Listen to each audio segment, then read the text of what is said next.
பிதாவாகிய தேவனாலும் கர்த்தராகிய இயேசு கிறிஸ்துவினாலும் கிருபையும் சமாதானமும் உண்டாவதாக. ஆமென். மத்தேயு சுவிசேஷம் 24 அதிகாரம் 32, 33 வசனங்கள். அத்தி மரத்தினால் ஒரு ஓமையை கற்றுக்கொள்ளுங்கள். அதிலே இளங்கிளை தோன்றி துளிர்விடும்போது வசந்த காலம் சமீபமாயிற்று என்று அறிவீர்கள். அப்படியே இவைகளையெல்லாம் நீங்கள் காணும்போது அவர் சமீபமாய் வாசலருகே வந்திருக்கிறார் என்று அறியுங்கள். அவர் வாசலருகே வந்துவிட்டார் என்று அறியுங்கள். இயேசு வருகிறார், இயேசு வருகிறார் என்று 2000 ஆண்டுகளாக சொல்லப்பட்ட வார்த்தைகள் நிறைவேறும் காலத்துக்கு நாம் வந்துவிட்டோம். நிறைவேறும் என்பதற்கு என்ன அடையாளம்? அத்திமரம் துளிர் விடுகிறது. இஸ்ரவேல் தேசம் துளிர் விட்டு விட்டது. இஸ்ரவேல் தேசம் தோன்றிவிட்டது. ஆகையினால் வாசலருகே வந்து விட்டார் என்று அறியும் என்று வேதம் சொல்லுகிறது. ஆகையினால் அப்போஸ்தலனாகிய பவுல் பேதுருவுடைய காலத்தை அல்ல, நம்முடைய காலம் கிறிஸ்துவின் வருகைக்கு மிக சமீபமாக இருக்கிறது என்று அறிந்து கொள்கிறோம். இதையேத்தான் லூக்கா அறிவிக்கிறது. லூக்கா 21:28 வசனம் இவ்விதமாக சொல்லுகிறது. இவைகள் சம்பவிக்க தொடங்கும் போது, இவ்விதமாக நாடுகள் விடுதலை பெற கடைசி கால சம்பவங்கள் தொடங்க ஆரம்பிக்கும் பொழுது, உங்கள் மீட்பு சமீபமாய் இருப்பதால், உங்கள் மீட்பு சமீபமாய் இருக்கிறதால் நீங்கள் நிமிர்ந்து பார்த்து உங்கள் தலைகளை உயர்த்துங்கள் என்றார். உங்கள் தலைகளை உயர்த்துங்கள். கர்த்தருடைய பிள்ளைகளே, எங்கே வருவார், எங்கே வருவார் என்று உங்களை பார்த்து கேள்வி கேட்க ஆண்டவர் வரவில்லையே என்று நீங்கள் தலை குனிந்து நிற்கும் நிலை அல்ல, தலை நிமிர்ந்து நிற்கக்கூடிய காலம் வந்துவிட்டது. நமது கர்த்தராகிய இயேசு கிறிஸ்து வந்து கொண்டிருக்கிறார். அருமையானவர்களே, உங்கள் மீட்பு சமீபமாக இருக்கிறது. ஏற்கனவே நாம் பாவத்திலிருந்து மீட்கப்பட்டோம். நம்முடைய ஆத்துமா மீட்கப்பட்டிருக்கிறது. இன்னொரு மீட்பு அவசியமாக இருக்கிறது. அது என்ன மீட்பு? ரோமர் 8:23. அதுவும் அல்லாமல் ஆவியின் முதற் பலன்களை பெற்ற நாமும் கூட நம்முடைய சரீர மீட்பாகிய புத்திர சுவிகாரம் வருகிறதற்கு காத்திருந்து நமக்குள்ளே தவிக்கிறோம். நாம் எல்லாரும் தவிக்கிறோம். வியாதி சுகமாக வேண்டும், சரீரத்தின் பிரச்சனைகள் தீர வேண்டும் என்பது ஒரு பக்கம் இருக்க, இன்னொரு பெரிய தவிப்பு, எப்பொழுது இந்த சரீரம் மீட்கப்படும்? மரணம், வியாதி, வேதனை, சங்கடம் இவை ஒன்றும் அணுகாதபடி என்னுடைய மீட்கப்படும் நாள் ஒன்று இருக்கிறது. அந்த நாளுக்காக தவிக்கிறோம். அந்த நாளுக்காக கர்த்தராகிய இயேசு கிறிஸ்து மத்திய வானத்திலே வந்து கொண்டிருக்கிறார். நாம் எல்லாம் மீட்கப்படுவோம். அந்த மீட்புக்காகத்தான் நாம் தவித்து கொண்டிருக்கிறோம். அது சமீபமாக இருக்கிறது என்பதற்கு அடையாளம் அத்திமரம் துளிர் விட்டிருக்கிறது. இஸ்ரவேல் தேசம் மறுபடியும் தோன்றி இருக்கிறது. வரலாறு தெரியாதவர்களுக்கு இருப்பீர்களானால் குற்றமாய் சொல்லவில்லை, உங்களுக்கு நான் சற்று விவரமாய் சொல்வதற்காக சொல்லுகிறேன். இஸ்ரவேல் தேசம் சுமார் 2500 ஆண்டுகள் இல்லவே இல்லை, சிதறி போய்விட்டது. அப்படிப்பட்ட நாடு மறுபடியும் தோன்றியதைத்தான் அத்திமரம் துளிர்விட்டது என்று வேதம் சொல்லுகிறது. இந்த அத்திமரமாகிய இஸ்ரவேல் தோன்றிய பிறகு இயேசு சீக்கிரமாக வருவார். அவர் வந்துவிட்டால் நம்முடைய சரீரம் மீட்கப்படும். இந்த அத்திமரத்தை பாருங்கள். இந்த அத்திமரம் எப்படி இருக்கிறது? யோவேல் 1 அதிகாரம் 7 வசனம் இப்படி சொல்லுகிறது. அது என் திராட்சை செடியை அழித்து என் அத்திமரத்தை உரித்து, என் அத்திமரத்தை உரித்து அதன் பட்டையை முற்றிலும் தின்று போட்டது. ஆம், ஆம் பிரியமானவர்களே, அத்திமரத்துடைய பட்டைகள் முற்றிலுமாக தின்று போடப்பட்டன. அத்திமரத்தினுடைய மர பட்டைகள் எல்லாம் உரித்து எடுக்கப்படுகின்றன. அந்நிய படையெடுப்பினாலே, பகைவர்களினாலே, விரோதிகளினாலே இஸ்ரவேல் தேசம் பட்சிக்கப்படுகிறது. அத்திமரத்தின் பட்டைகள் உரிந்து எடுக்கப்படுவது போல என்னுடைய தேசமானது உரிந்து எடுக்கப்படுகிறது. அந்நிய படையெடுப்பினாலே சிதைவுற்று போகிறது, மிகவும் அல்லோலப்பட்டு கொண்டிருக்கிறது என்பதை இந்த வசனம் சொல்கிறது. ஆம் பிரியமானவர்களே, ஆண்டவராகிய இயேசு கிறிஸ்து வருவதற்கு முன்பு இஸ்ரவேல் தேசம் வேண்டும். இந்த உலகத்தில் 1000 வருட அரசாட்சியை உண்டாக்கும்படியாக இயேசு மறுபடியும் வருவதற்கு முன்பு இந்த அத்திமரம் வெகு பாடுபட வேண்டும். இஸ்ரவேல் தேசம் ரட்சிக்கப்பட வேண்டும். அதற்கு முன்பு அது கடுமையான உபத்திரவங்களை சந்திக்க வேண்டும். அதன் அத்திமரத்தின் பட்டைகள் உரிக்கப்படுவது போல இஸ்ரவேல் தேசமானது மிகவும் பாடுபடும், மிகவும் வேதனைப்படும் என்று வேதம் சொல்கிறது. எப்பொழுது கிறிஸ்து இயேசுடைய 2ஆம் வருகையின் 2ஆம் பகுதி வருவதற்கு முன்பு. ஆனால் கிறிஸ்து இயேசுடைய முதல் பகுதி திடீரென்று வந்துவிடும். நான் எடுக்கப்பட்டு போவோம். நாம் பரலோகத்துக்கு போன பிறகு பூமி எங்கும் உபத்திரவம், அதில் இஸ்ரவேல் தேசம் சிக்கிக்கொள்ளும். அதை குறித்து வேதம் சொல்கிறது.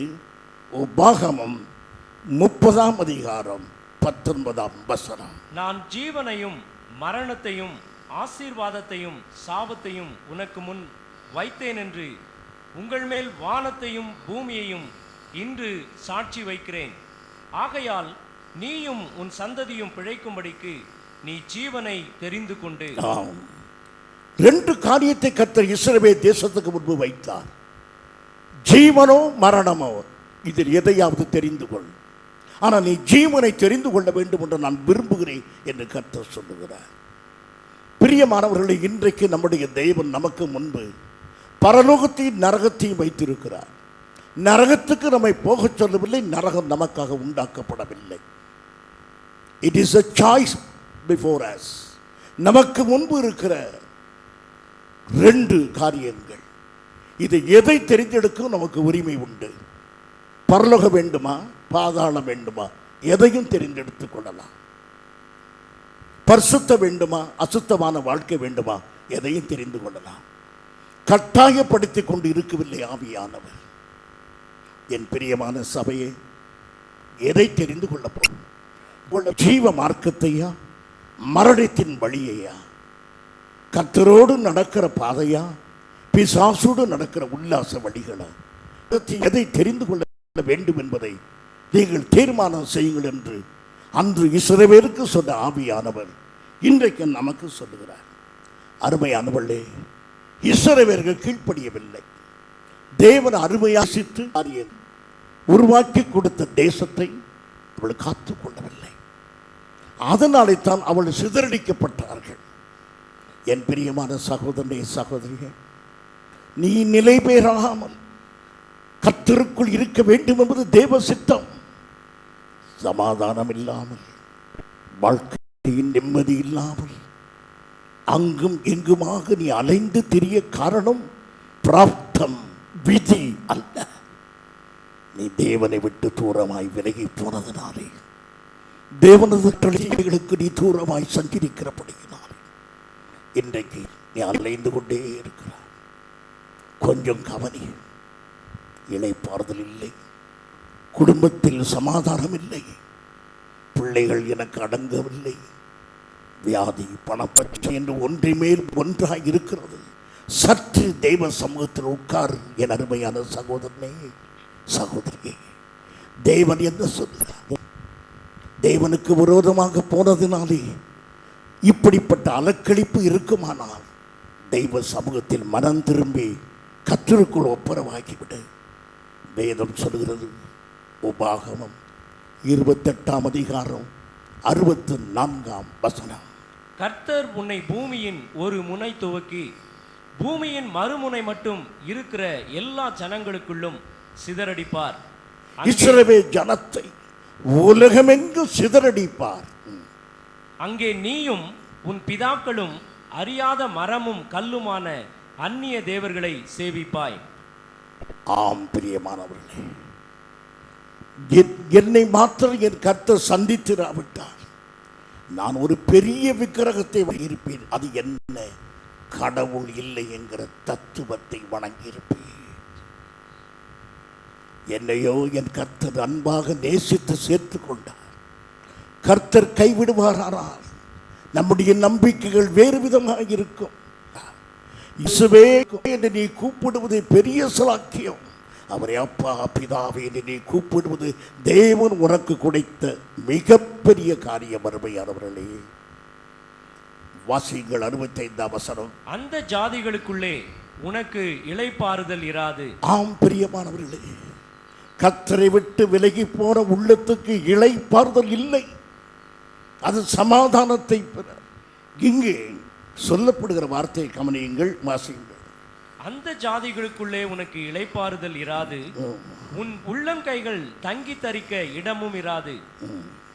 கர்த்தர் உனக்கு தத்தளிக்கிற இருதயத்தையும். தத்தளிக்க இருதயம். என்ன செய்யலாம் என்ன செய்யலாம் என்று நீ தத்தளித்துக் கொண்டிருக்கிறாயா சகோதரனே, சகோதரியே? ஏதோ ஒரு தவறு இருக்கிறது. தேவனுக்கும் உனக்குள்ள உறவு சரியில்லை. ஒரு இருதயம் தத்தளிக்க கூடாது. வேதம் சொல்லுகிறது, உங்கள் இருதயம் கலங்காதிருப்பதாக. வாசியுங்கள். சோர்ந்து போகிற கண்களையும். உங்கள் கண்கள் சோர்ந்து போய்விட்டதா? வரும் வரும் வரும் என்று எதிர்பார்த்து உங்கள் கண்கள் சோர்ந்து போய்விட்டதா? ஏதோ ஒரு தவறு. கடவுளுக்கும் உங்களுக்குள்ள உறவிலே ஏதோ ஒரு விரிசல். வாசியுங்கள். மன சஞ்சலத்தையும் கொடுப்பார். உங்கள் மனம் சஞ்சலத்தினாலே நிறைந்திருக்கிறதா? தேவனோடு உள்ள உறவு சரியில்லை. கலங்கிய இருதயம், சோர்வுற்ற கண்கள், பாரமுள்ள மனம், இவைகள் உங்களுக்கு எனக்கு இருக்கவே கூடாது. அருமையானவர்களே, இப்படி இருக்குமானால் தேவனுக்கும் நமக்குள்ள உறவு தொய்வடைகிறது. ஆகவே மனம் திரும்பி கர்த்தரோடு நாம் ஐக்கியப்பட வேண்டும். அருமையானவர்களே, இவ்விதமாக இஸ்ரவேல் தேசமானது தேவனை விட்டு விலகி இந்த விதமான நிலைமையை அடைந்தது. இஸ்ரவேல் ஜனங்கள் பாபிலோன் ஆற்றருகே உட்கார்ந்து அரளி செடி மேல் கிண்ணறங்களை வைத்து அழுதார்கள் என்று வேதம் சொல்கிறது. என்னை கேட்கும் அருமையான சகோதரி, சகோதரிய, எதற்காக உங்களுக்கு கண்ணீர்? ஏன் இந்த மனவேதனை? தேவனை விட்டு சூரமாய் சஞ்சரித்ததினால் அல்லவா? கர்த்தருடைய பிரமாணங்களை தூர எரிந்து போட்டதினாலே தானே? தேவனுடைய வார்த்தைக்கு முழுமையாக கீழ்ப்படியாததாலே தானே இத்தனை கஷ்டங்களும் நஷ்டங்களும் நம்மை வந்து சேருகின்றன. அருமையானவர்களே, ஆகவே இஸ்ரவேல் ஜனங்கள் சிதறடிக்கப்பட்டார்கள். கிபி 132ஆம் ஆண்டில் அவர்கள் உலகமெங்கும் சிதறடிக்கப்பட்டு விட்டார்கள். இப்போது ஆண்டவருடைய இரக்கம் மீண்டும் சேர்த்துக்கொள்ள விரும்புகிறார். இந்த ஆராதனையிலே தேவனை விட்டு தூரமாய் விலகி போயிருந்தால், கர்த்தரை குறித்த உறுதியிலிருந்து விலகி போயிருந்தால், உங்களுக்கு ஒரு ஆறுதல். உங்களை திரும்பவும் கர்த்தர் சேர்த்துக்கொள்ள மனதாயிருக்கிறார். அபே, திரும்பவும் கர்த்தர் சேர்த்துக் கொள்ளுகிறார். இஸ்ரவேல் ஜனங்களை மறுபடியுமாக சேர்த்து ஒரு தேசத்திலே கொண்டு வைக்க விரும்புகிறார். செப்பரியாவின் புத்தகம் 3ஆம் அதிகாரம் 20 வசனம் இப்படியாக சொல்லுகிறார். அக்காலத்திலே உங்களை கூட்டிக் கொண்டு வருவேன். அக்காலத்திலே உங்களை கூட்டிக் கொண்டு வருவேன். அக்காலத்திலே உங்களை சேர்த்துக் கொள்ளுவேன். அக்காலத்திலே உங்களை சேர்த்துக் கொள்வேன். உங்கள் கண் காண, உங்கள் கண் காண நான் உங்கள் சிறையிருப்பை திருப்பும் போது, உங்கள் சிறையிருப்பை திருப்பும் போது பூமியில் உள்ள சகல ஜனங்களுக்குள்ளும், பூமியில் உள்ள சகல ஜனங்களுக்குள்ளும் நான் உங்களை கீர்த்தியும் புகழ்ச்சியுமாக வைப்பேன் என்று கர்த்தர் சொல்லுகிறார். இஸ்ரவேல் தேசத்தை கீர்த்தியும் புகழ்ச்சியுமாக வைப்பார். உலகமெங்கும் சிதறி கிடக்கிற இஸ்ரவேல் தேசத்தை மறுபடியுமாக கூட்டி சேர்த்து சகல ஜனங்களுக்கு மத்தியிலும் கீர்த்தியும் புகழ்ச்சியுமாக வைப்பார். என்னை கேட்கும் தேவ பிள்ளையே, மனமுடைந்து சஞ்சலமடைந்து வேதனையாய் கண்ணீராய் இருக்கிற உன் சரித்திரம் அப்படியே முடிந்து விடாது. உன்னை கீர்த்தியும் புகழ்ச்சியுமாய் வைக்க கர்த்தர் விரும்புகிறார். உன்னை மறுபடியுமாக ஆசீர்வதிக்க விரும்புகிறார். நீ தேவனிடத்தில் மனம் திரும்பு. கர்த்தருடைய வார்த்தைகளை ஏற்றுக்கொள், வாழ்க்கையை சரி செய்யுங்கள். அப்போது கர்த்தர் நிச்சயமாகவே ஆசீர்வதிப்பார். பிரியமானவர்களே, இந்த வசனங்களை சற்று கவனியுங்கள். தீர்க்க தரிசன வசனங்கள் எப்படி நிறைவேறுகிறது என்று பாருங்கள். ஏசாயா தீர்க்க தரிசன புத்தகம் 43ஆம் அதிகாரம் 5ஆம் வசனம். பயப்படாதே, பயப்படாதே, நான் உன்னோடே இருக்கிறேன். நான் உன்னோடு இஸ்ரவேலை பார்த்து சிதறி கிடக்கிற இஸ்ரவேலே, பல்வேறு தேசங்களில் அடிமைகளாய் கண்ணீரும் கம்பலையுமாய் இருக்கிற என் ஜனமே, என் தேசமே, பயப்படாதே. வாசியுங்கள். நான் உன் சந்ததியை கிழக்கிலிருந்து வரப்பண்ணி, நான் உன் சந்ததியை கிழக்கிலிருந்து வரப்படுவேன். அருமையானவர்களே, எது கிழக்கு? இஸ்ரவேலுக்கு கிழக்கு ஐரோப்பா. ஐரோப்பாவில் இருந்து 87% யூதர்கள் இஸ்ரவேலுக்கு திரும்பினார்கள். உலகத்திலேயே அதிகம் பேர் திரும்பினது ஐரோப்பாவில் இருந்துதான். சிதறி கிடந்த யூதர்கள் 87% இஸ்ரவேலுக்கு திரும்பினார்கள். வாசியுங்கள். உன்னை மேற்கிலும் இருந்து கூட்டி சேர்ப்பேன். மேற்கிலிருந்து எகிப்து, மொராக்கோ, அல்ஜீரியா, USA, இங்கிருந்தெல்லாம் கர்த்தர் யூதர்களை கூட்டி சேர்த்து திரும்பவும் கொண்டு வந்தார். எப்போதோ சொன்னார் இப்படி செய்வேன் என்று, அவைகள் எல்லாம் நிறைவேறின. கர்த்தர் அவளை கூட்டி சேர்த்தார். வாசியுங்கள். நான் வடக்கை நோக்கி கொடு என்றும், வடக்கை நோக்கி செக்கோஸ்லோவேக்கியா, துருக்கி, பல்கேரியா இந்த நாடுகளை பார்த்து யூதர்களை வைத்திராதே, இதை கொடுத்து விடு என்று சொல்லி 86,000 பேரை இஸ்ரவேல் தேசத்துக்கு கர்த்தர் திரும்ப கொண்டு வந்தார்.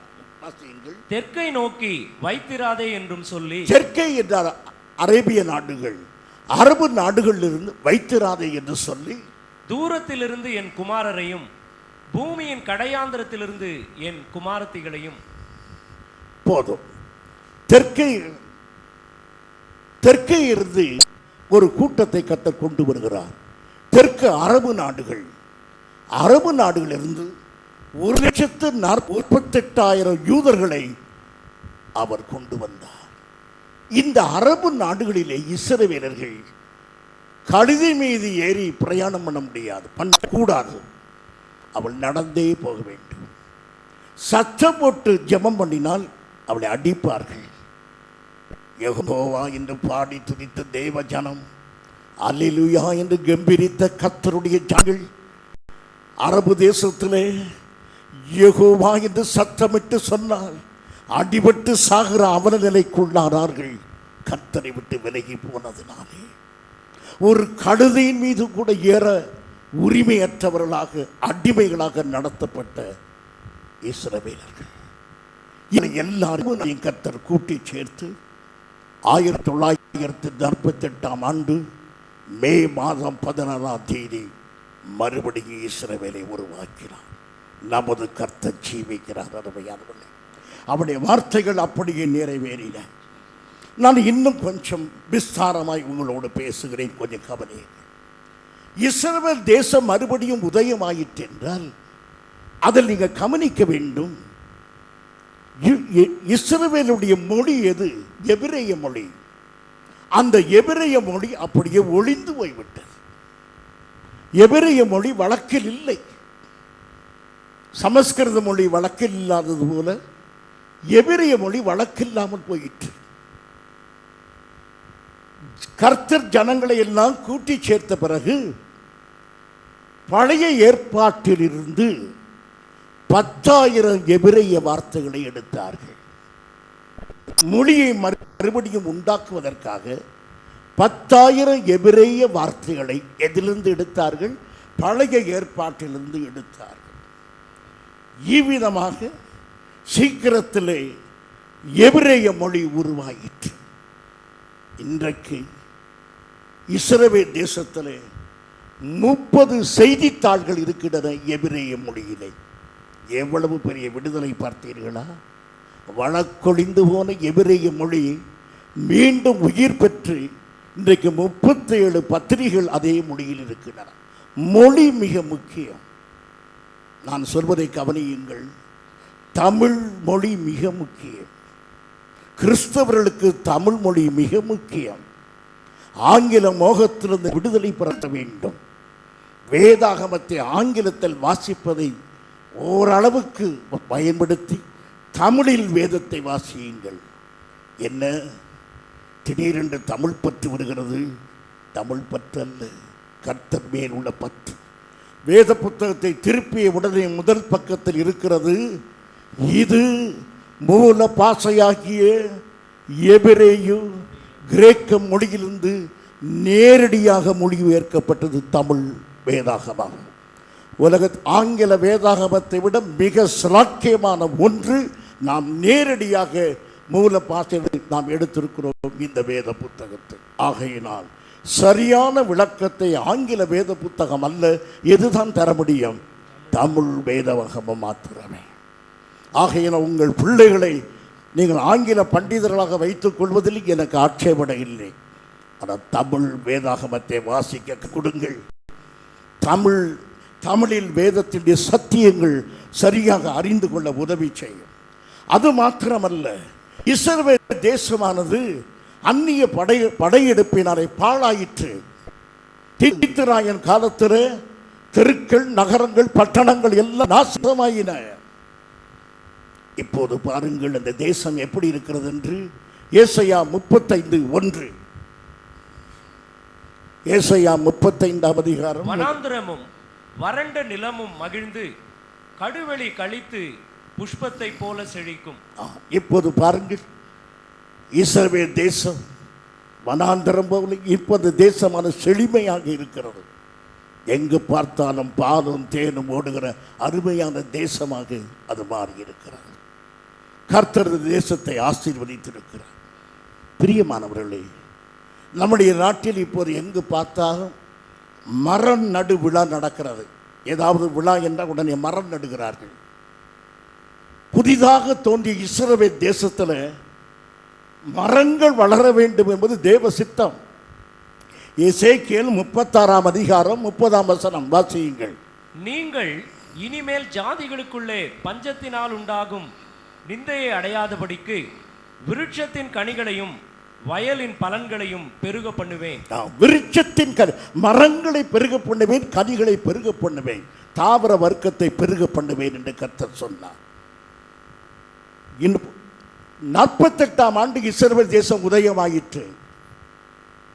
முதல் 16 ஆண்டுகளிலே 83 மில்லியன் மரங்கள் நடப்பட்டன. 83 மில்லியன் மரங்கள் இஸ்ரவேலில் நடப்பட்டன.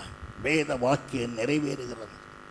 கர்த்தர் சொன்ன ஒவ்வொரு வார்த்தையும் நிறைவேறுகிறது. அருமையானவர்களே, இந்த தேசத்துக்கு சொன்ன வார்த்தை ஒவ்வொன்றும் மரத்தை குறித்தும், கனியை குறித்தும், தெருவை குறித்தும், மொழியை குறித்தும் சொல்லப்பட்ட வார்த்தைகள் எல்லாம் நிறைவேறுமானால் நமக்கு நம்ம தேவன் சொன்ன எல்லா வார்த்தைகளும் நிறைவேறும்.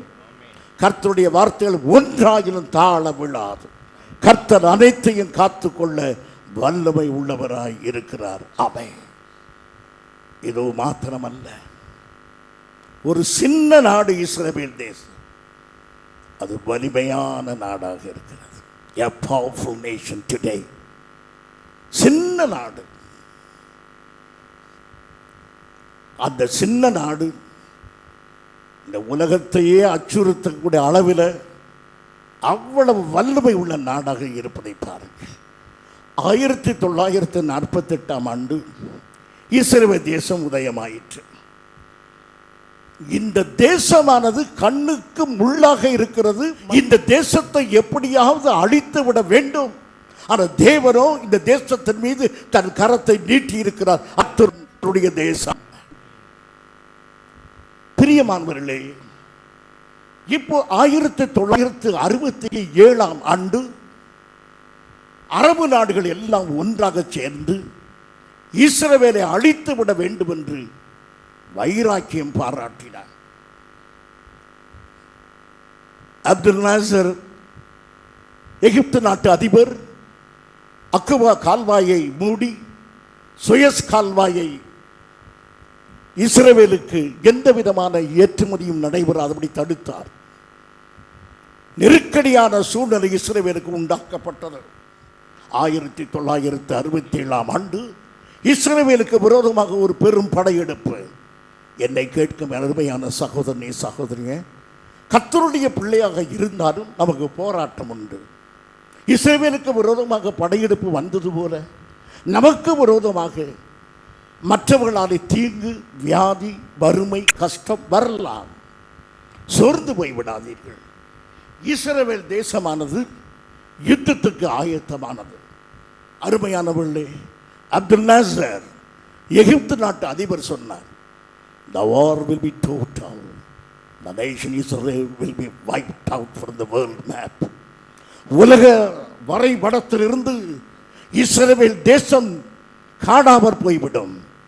இந்த யுத்தத்துக்கு பிறகு இஸ்ரவேல் தேசம் இருக்காது. அவ்விதமாக கங்கணம் கட்டினார்கள். அருமையானவர்களே, யுத்தம் ஆரம்பித்தது. யுத்தம் ஆரம்பித்த 2 நாளில் நடைபெற்ற சம்பவங்கள். அரபு நாட்டைச் சேர்ந்த 400 யுத்த விமானங்கள் அளிக்கப்பட்டன. யோர்தான் நாடு 2வது நாள் யுத்த களத்திலிருந்து விலகி ஓடியது. கர்த்தர் இஸ்ரவேலின் யுத்தத்தை நடத்தினார். இஸ்ரவேல் 6 நாளில் இவ்வளவு பெரிய வெற்றியை எப்படி பெற்றது? அவர்கள் யுத்தத்துக்கு போகும்போது அவள் வாயில் ஒரு வார்த்தை வந்தது. என்ன வார்த்தை? உபாகமம் 20ஆம் அதிகாரம் 3-4 வசனங்கள். இஸ்ரவேலரே கேளுங்கள், இஸ்ரவேலரே கேளுங்கள், இன்று உங்கள் சத்துருக்களுடன் யுத்தம் செய்ய போகிறீர்கள். நீங்கள் இன்று உங்கள் சத்துருக்களோடு யுத்தம் செய்ய போகிறீர்கள். உங்கள் இருதயம் துவள வேண்டாம், உங்கள் இருதயம் துவள வேண்டாம். நீங்கள் அவர்களை பார்த்து பயப்படவோ கலங்கவோ தத்தளிக்கவும் வேண்டாம். உங்களுக்காக உங்கள் சத்துருக்களோடு யுத்தம் பண்ணவும் உங்களை ரட்சிக்கவும் உங்களோடு கூட போகிறவர் உங்கள் தேவனாகிய கர்த்தர் என்று சொல்ல வேண்டும். உங்கள் தேவனாகிய கர்த்தர் என்று சொல்ல வேண்டும். இதை சொல்லிக்கொண்டே புறப்பட்டார்கள். 100ஆம் சங்கீதத்தை பாடிக்கொண்டே யுத்த களத்துக்கு போனார்கள். பூமியின் குடிகளே, எல்லாரும் கர்த்தரை கம்பீரமாய் பாடுங்கள் என்று. ஆகவே அவள் வெற்றி பெற்றார்கள். கர்த்தரை துதித்து வெற்றி பெற்ற தேசம் இஸ்ரவேல் தேசம். தேவனை நம்பி தோற்காத ஒரு தேசம் இஸ்ரவேல் தேசம். என் அருமையான சகோதரனே சகோதரியா, வேலை சரத்தில் உள்ள எதிர்ப்பா, பலவிதமான சூழ்நிலைகளா, கர்த்தரை துதியுங்கள், நீங்கள் வெற்றி பெறுவீர்கள். யுத்தத்தை கர்த்தர் கையிலே கொடுங்கள். கர்த்தர் உங்களுக்காக இன்றைக்கு யுத்தம் செய்ய வல்லவராய் இருக்கிறார். இஸ்ரவேல் தேசம் அவ்விதமாக வெற்றி பெற்றது. கவனிங்கள் அருமையானவர்களே, இவ்விதமாக இஸ்ரவேல் தேசம் மறுபடியுமாக ஓரளவுக்கு சமாதானமாக இருக்கிறது. இப்போதும் பிரச்சனை. பாலஸ்டைன் லிபரேஷன் ஆர்கனைசேஷன் PLO ஒரு பிரச்சனையை உருவாக்குகிறது. ஈரான் நாடு, ஈராக் நாடுகள் இஸ்ரவேலுக்கு விரோதமாகவே இன்றும் இருக்கின்றன. அரபு நாடுகளுடைய கோபம் தணிந்தபாடு இல்லை. இப்படிப்பட்ட நிலைமையிலே உலகம் எதிர்பார்த்து கொண்டிருக்கிறது, ஒரு புதிய உலகம் வரும் என்று. The world is awaiting a new age. ஒரு புதிய காலம் வரும். எல்லா தெய்வங்களும் ஒன்றுதான் சொல்லக்கூடிய ஒரு புதிய மதம் வரும். The world religion, உலகத்தில் ஒரு பெரிய மதம் வரப்போகிறது. எது? எல்லா தெய்வங்களும் ஒன்றுதான். இன்றைக்கும் சொல்லுங்க, எல்லா சபைகளும் ஒன்றுதான். இல்லை, இல்லை. சத்தியத்தின்படி நடக்கிறது மாத்திரமே சபை. ஆவியின்படி நடத்தப்படுகிறது மாத்திர சபை. ஆகையினால் இன்றைக்கு எல்லா சபை வேறுபாடுகளை மறப்பது போல எல்லா சமயங்களையும் மறந்து ஒரே தெய்வத்தை வழிபட வேண்டும் என்று, எந்த தெய்வத்தையும் வழிபடலாம் என்கிற காலம் ஒன்று வரப்போகிறது. அந்த காலம் வந்தவுடனே அந்தி கிறிஸ்து தலைவராவான். எல்லா தெய்வங்களையும் தள்ளிவிட்டு நானே தேவன் என்பான். ஆம் பிரியமானவர்களே, இப்போதே மனிதர்கள் தெய்வங்களாக மாறுகிறார்கள். ஆணாக இருந்தும் அம்மாவாக மாறுகிற அவலட்சணங்களும் இருக்கின்றன தெய்வீகத்தில். என் பிரியமான சகோதரனே சகோதரியா, இப்படியெல்லாம் மனித வழிபாடுகள் மனித கொள்கைகள் நிறைந்த மதமாகிய புதிய உலகம் வந்து கொண்டிருக்கும்போது நாம் இவைகளை குறித்தெல்லாம் யோசிக்காதபடி நமது கர்த்தராகிய இயேசு கிறிஸ்து மத்திய வானத்திலே வருவார் என்று அவரை எதிர்பார்த்து கொண்டிருக்கிறோம். நமக்காக நமது கர்த்தராகிய இயேசு கிறிஸ்து சீக்கிரம் வருவார். அருமையானவர்களே, இப்போது உலகம் எப்படி இருக்கிறது, இனி எப்படி இருக்கும்? லூக்கா சுவிசேஷம் 17ஆம் அதிகாரம் 26, 27. நோவாவின் நாட்களில் நடந்தது போல மனுஷகுமாரனுடைய நாட்களிலும் நடக்கும். நோவா பேழைக்குள் பிரவேசித்த நாள் வரைக்கும் ஜனங்கள் புசித்து குடித்தார்கள், பெண் கொண்டு கொடுத்தார்கள். ஜலப்பிரளயம் வந்து எல்லாரையும் அழித்து போட்டது. ஜலப்பிரளயம் வருகிற வரையிலும் ஜனங்கள் இஷ்டம் போல ஆடி பாடி கொண்டிருந்தார்கள். இன்றைக்கும் ஆண்டவராகிய இயேசு கிறிஸ்து ராத்திரி 10 மணிக்கு வருவாரானால், ஆண்டவரே கொஞ்சம் வரும், இந்த சீரியலுடைய கடைசி காட்சி வருகிறது, தொடரும் என்று போட்டவுடனே எழுந்து விடுவேன், நம் ஆவிக்குரிய பயணம் தொடரும், அதுவரை காத்திரும். என் பிரியமான சகோதரனே, சகோதரியை, நீங்கள் கர்த்தருக்காக காத்திருங்கள். நினையாத வேளையில் தேவன் மத்திய வாரத்தில் வருவார். இந்த உலகமானது கர்த்தரை குறித்தோ அவருடைய வருகையை குறித்தோ எந்த கவலை இல்லாமல் ஓடிக்கொண்டிருக்கிறது. கர்த்தருடைய பிள்ளைகளும் அப்படியே இருக்கிறார்கள். நீங்களோ அவருடைய வருகைக்காக ஜாக்கிரதைப்பட்டு பரிசுத்த ஜீவியம் செய்ய வேண்டும் என்று உங்களை வெகு அன்போடு நான் வேண்டிக் கொள்கிறேன். அருமையானவர்களே, இப்படி இருக்கும் பொழுது நாம் எடுத்துக்கொள்ளப்பட்ட பிறகு ஒரு சம்பவம் நடக்கும். இனி யாருக்கு பேசுகிறேன் என்றால் உங்கள் அறிவுக்கு பேசுகிறேன், உங்கள் அனுபவத்துக்கல்ல, உங்கள் அறிவுக்கு. நான் இருமாப்பாய் பேசவில்லை என் சகோதரனே, என் இருதயத்தின் பாரத்தினாலே உங்களோடு சொல்லுகிறேன். உங்களில் சிலர் கைவிடப்படுவீர்களானால் உங்களுக்கு சொல்லுகிறேன், அஜாக்கிரதையாக ஜீவித்து ஒரு சபைக்கு வந்தும் சத்தியம் அறிந்தும் நீங்கள் கைவிடப்படுவீர்களானால் உங்களுக்கு சொல்லுகிறேன், அப்பொழுது திடீரென்று பாவ மனுஷனாகிய அந்தி கிறிஸ்து தோன்றுவான். அந்த அந்தி கிறிஸ்துவை நீங்கள் பார்ப்பீர்கள். எல்லாரும் அல்ல, கைவிடப்படுவதாக இருந்தால் அவர்களுக்கு. ஆம் பிரியமானவர்களே, திடீரென்று உலக தலைவனாகிய அவன் வந்து விடுவான். இப்போது இஸ்ரவேல் தேசத்துக்கு என்ன நடக்கும்? தானியேல் 9:27. கொஞ்சம் சீக்கிரம் வாசி.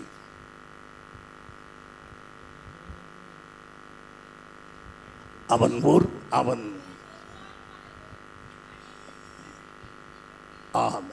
ஒரு வாரம் அளவும் அநேகருக்கு உடன்படிக்கை பண்ணுவான். அந்தி கிறிஸ்து அநேக நாடுகளோடு உடன்படிக்கை பண்ணுவான். அதோடு யாரோடு உடன்படிக்கை பண்ணி கொள்வான்? இஸ்ரவேல் தேசத்தோடு உடன்படிக்கை பண்ணுவான். நான் உன்னை ஆதரிப்பேன், நான் உன்னை கட்டுவேன், நான் உனக்கு பராமரிப்பேன், நான் உனக்கு பாசமாக இருப்பேன் என்று ஒரு உடன்படிக்கை பண்ணுவான். இஸ்ரவேலுக்கு இதுவரைக்கும் உடன்படிக்கை பண்ணின கர்த்தராகிய இயேசு கிறிஸ்துவை தள்ளிவிட்டு, யெகோவாவை தள்ளிவிட்டு அந்தி கிறிஸ்துவோடு இஸ்ரவேல் தேசம் உடன்படிக்கை பண்ணும். அந்த வாரம் 3 வருஷங்கள் சென்ற பிறகு அந்த உடன்படிக்கையை அவன் மீறி நடப்பான். 3 வருஷம் கடந்த உடனேயே அந்தி கிறிஸ்து தன்னுடைய உடன்படிக்கையை உடைப்பான். உடைத்து பலியை, காணிக்கை எல்லாம் ஒழிய பண்ணுவான். தேவாலயத்தில் தானே தேவன் என்று உட்கார்ந்து கொள்ளுவான். 2 தெசலோனிக்கர் 2ஆம் அதிகாரம் 4ஆம் வசனம். அவன் எதிர்த்து நிற்கிறவனாயும் தேவன் எனப்படுவது எதுவோ, ஆராதிக்கப்படுவது எதுவோ, அவை எல்லாவற்றிற்கும் மேலாக தன்னை உயர்த்துகிறவனாயும் தேவனுடைய ஆலயத்தில் தேவன் போல உட்கார்ந்து தன்னைத்தான் தேவன் என்று காண்பிக்கிறவனாயும் இருப்பான். ஆம் பிரியமானவர்களே, அந்தி கிறிஸ்து தேவாலயத்தில் உட்கார்ந்து, இந்த தேவாலயம் எப்போது கட்டப்படும்? உபத்திரவ காலத்தில் கட்டப்படும். கட்ட யார் உதவி செய்வார்? இந்த அந்தி கிறிஸ்து. இஸ்ரவேலுக்கு பெரிய மகிழ்ச்சி, திரும்பவும் ஆலயம் வருகிறது என்று. அந்த ஆலயத்தில் பலி காணிக்கைகள் பழைய ஏற்பாடு போல நடக்கும். இன்றைக்கு இயேசுவை ஏற்றுக்கொள்ளாத இஸ்ரவேல் திடீர் அந்தி கிறிஸ்து அந்த ஆலயத்தில் உட்கார்ந்து தானே தேவன் என்று காட்டுவான். அப்படி காட்டுவதை இயேசு சொல்லுகிறார். மத்திய சுவிசேஷம் 24ஆம் அதிகாரம் 16ஆம் வசனம் இப்படி சொல்லுகிறது. மேலும் பாழாக்குகிற அருவருப்பை குறித்து தானியேல் தீர்க்கதரிசி சொல்லி இருக்கிறானே, வாசிக்கிறவன் சிந்திக்க கடவன். நீங்கள் அதை பரிசுத்த ஸ்தலத்தில் நிற்க காணும்போது யூதேயாவில் இருக்கிற மலைகளுக்கு ஓடி போக கடவர்கள். வீட்டில் இருக்க வயலில் இருக்கிற தன் வீட்டில் எடுக்க எதையும் திரும்பாதிருப்பாராக. கர்ப்பவதிகளுக்கும் பால் கொடுக்கும் அந்த நாட்கள் கடுமையாக இருக்கும் என்று வேதம் சொல்லுகிறது. என் பிரியமான சகோதரனே சகோதரி, இஸ்ரவேலருக்கு இப்பதான் மகா உபத்திரவ காலம் ஆரம்பமாயிற்று. அது எத்தனை ஆண்டுகள்? 3.5 ஆண்டுகள். பிற்பகுதி, உபத்திரவ காலத்தின் பிற்பகுதி. கவனியுங்கள், இஸ்ரவேல் தேசத்திற்கு கடுமையான காலம் இப்போது ஆரம்பமாயிற்று. இப்போது ஆண்டவர் ஒரு காரியத்தை செய்கிறார். வசனத்தை வாசிக்க நேரமில்லை, சுருக்கமாக சொல்லிவிடுகிறேன். 1,46,000 ஊழியக்காரர்களை கர்த்தர் உபத்திரவ காலத்தில் எழுப்புவார். அந்த 1,46,000 பேரும் யூதர்களே, இஸ்ரவேலர்களே. இவர்கள் உபத்திரவ காலத்து ஊழியக்காரர்கள். இவர்கள் உலகம் எங்கும் போய் எண்ணிலடங்கா மக்களை ரட்சிப்பிலே நடத்துவார்கள் என்று வேதம் சொல்கிறது. ஆகவே அதிகமாக ஜனங்கள் ரட்சிக்கப்படுவது எப்போதுதான்?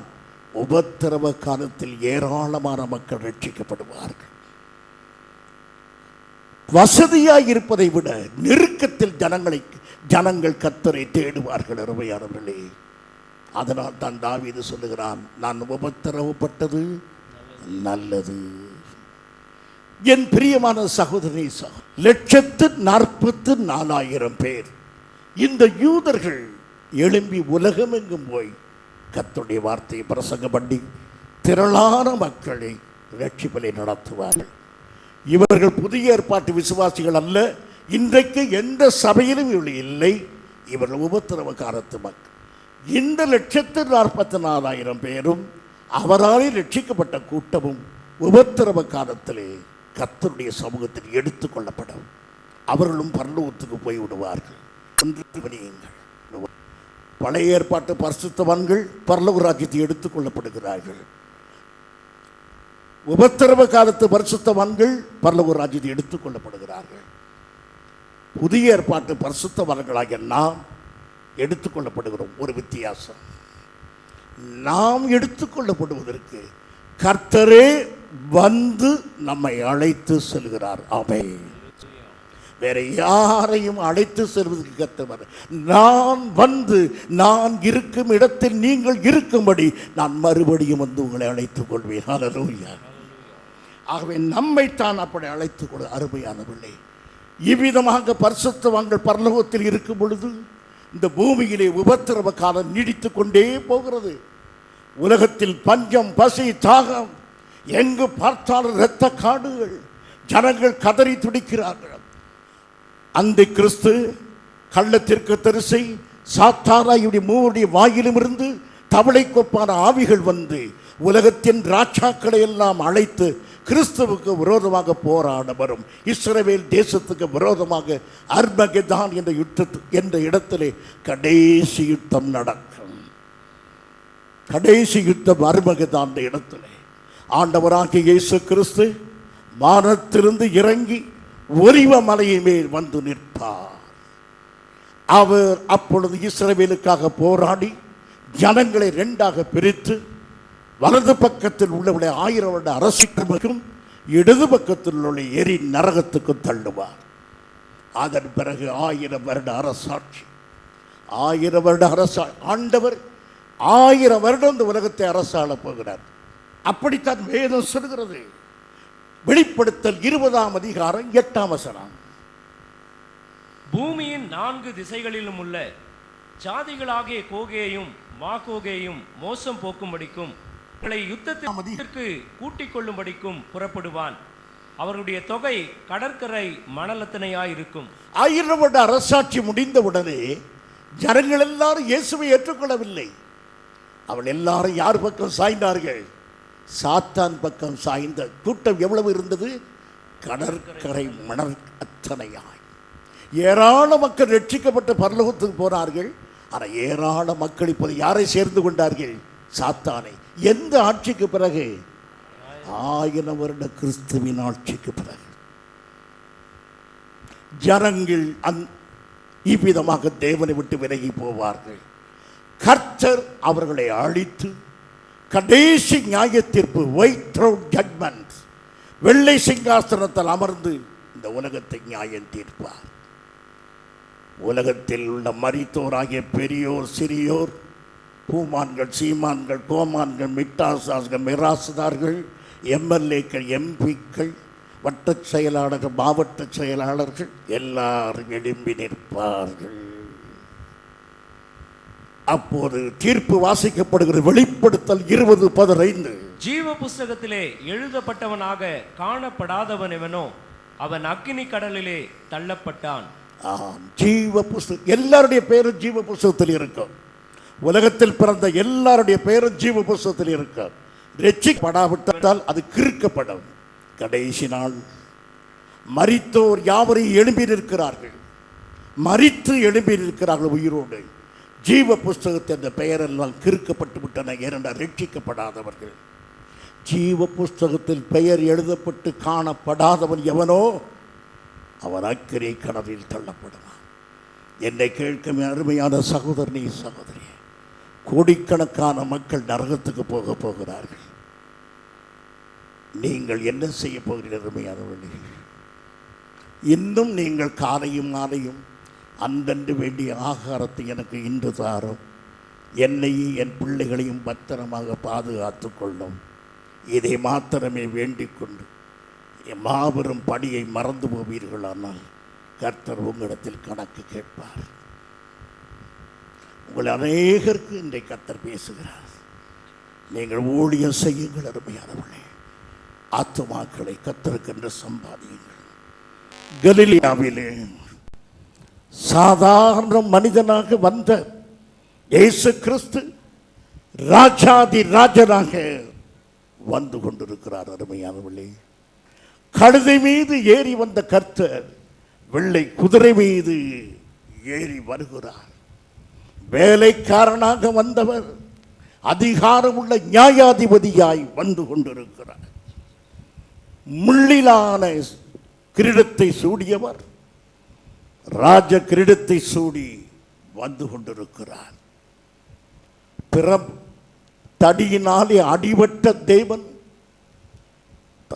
தன் கையிலே கோல் எடுத்து இந்த உலகத்தை ஆள, இரும்பு கோல் எடுத்து இந்த உலகத்தை ஆள வருகிறார்.